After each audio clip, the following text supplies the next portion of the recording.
Anatomy of a Murder by Robert Traver. Chapter 4. We were back at the sheriff's desk. It was time to get down to cases. Last night, after I talked with your wife on the phone, I read the newspaper account in your case, I said. Have you? Yes, naturally.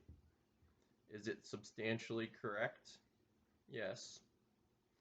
Touching only the high spots now. The newspaper states that you walked into Barney Quill's bar at Thunder Bay about 45 minutes past midnight last Friday night, really early Saturday, and shot him 5 times.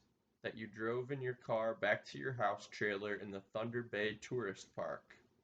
That you awakened the deputized caretaker of the park and told him you had just shot Quill. That he then left to summon the state police from Iron Bay, and that you waited in your trailer until the officers arrived. Is that correct? Yes. The paper further states that the officers then took you into custody and brought you into this jail, that your wife accompanied you, and that your wife told the officers that earlier that evening Barney Quill had raped her in the woods, and then later beat her up at the entrance gate of the tourist park.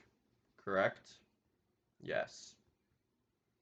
That the jail physician was called, who took a vaginal smear, that this smear was later reported by him negative for sperm, that he gave out his opinion that she had not been raped, and that your wife volunteered to take a polygraph or lie detector test as to the truth of her story, that such a test was given, but the results are undisclosed, right?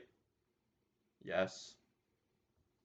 The newspaper also states that you have refused to amplify your original oral statement to the officers that you shot Barney Quill, right? Yes. You have not made or signed any other statement to the police? No. All right. So far, so good. Now let's talk about some things that may or may not have been in the newspaper. Did you see Barney Quill rape your wife? For the first time, Mr. Cool's eyes showed some reaction. They seemed to move lidlessly, swiftly, like a serpent's, more of a quick, glittering flutter than a blink. No, he said softly. Did you see him beat her up at the gate? No. Or hear her shout, as she claimed? No. Well, I did seem to hear shouting, as though in my dreams. Anyway, I met her at the trailer door. The old ex-DA was hitting his stride.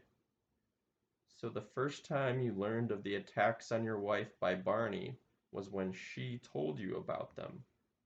Yes. What did you do then? I'd force him to say something more than yes or no. I took care of her, of course. She was in terrible shape. One eye was nearly closed. Both eyes and her face were badly bruised. Also her arms. Her skirt was torn. Her panties were missing. And he paused, and again there was the glitter of a coiled serpent in his eyes. Go on, I said. And this man left his marks on her thighs. This was more hissed than spoken. What, if anything, did you do with these, marks? I wiped them off her body and burned the evidence. Right then and there? Immediately. I paused and examined my nails. Still examining them, I said, did it not occur to you that this would have been pretty conclusive evidence that the man had had sexual intercourse with her?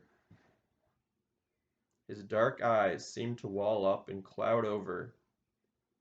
He sipped his small mustache that I was learning to love so well, and then he went into the ritual of loading his Ming holder. Did it? I repeated. Did it what? He said coolly.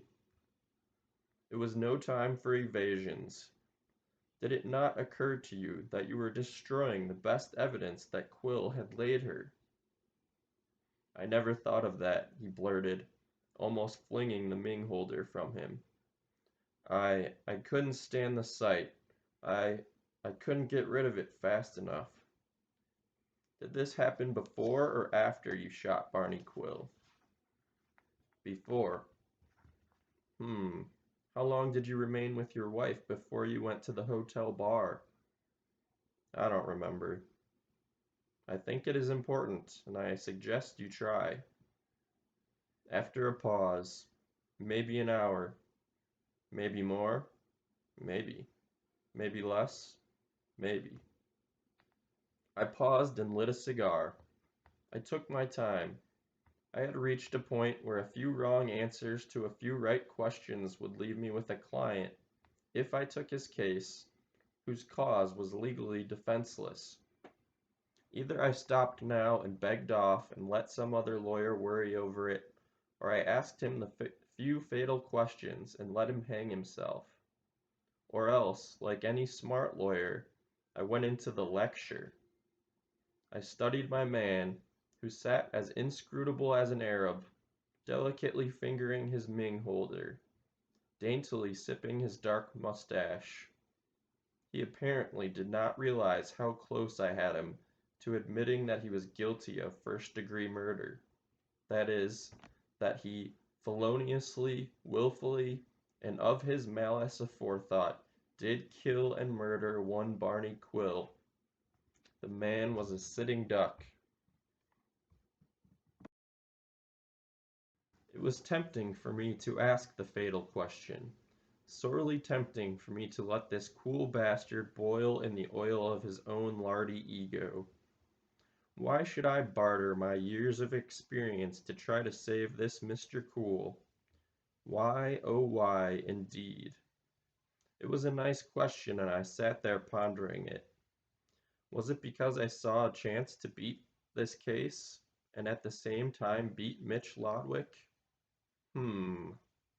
Or because it was my big chance to win a big tough case, and finally knock that garrulous old fraud of an Amos Crocker from his pedestal as the leading criminal defense lawyer of the county, if not the peninsula?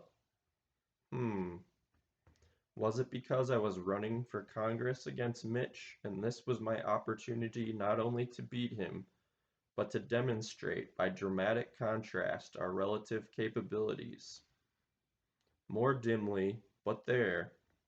Was it because some character had once made a drunken pass at my older sister, Gail, when she was in high school, years before, and my father Oliver had beaten him within an inch of his life, and then dared the authorities to arrest him, a dare they didn't take? Or was it because a frustrated 4F could now bask in the reflected glory of defending a genuine military hero, a man who had fought in 2 bitter wars? Was it because of all of these things? And what did any of this have to do with the guilt or innocence of Frederick Mannion, or this elusive thing called justice? At this point, Sulo Kangas poked his head in the door. Noontime, he said. Lunch is served. As I sat pondering how Sulo had ever come awake, whether he had set an alarm clock, he gave me a look of dawning inspiration and said, "You like eat with us, Polly?" He beamed, the genial host. "You very welcome." I recoiled inwardly with horror at the thought. Sheriff Batisfor's food would doubtless sustain a life, but, I suspected, contribute little or nothing to its sublimity. I glanced at my watch and swiftly arose. "Sorry, Sulo," I lied stoically. "Got a luncheon date downtown." I glanced at my prospective client and found he was smiling. The man was actually smiling. "Well done, counselor," he murmured after Sulo had retired. "Hope you enjoy your lunch." "Thanks," I said. "Same to you. See you at 2."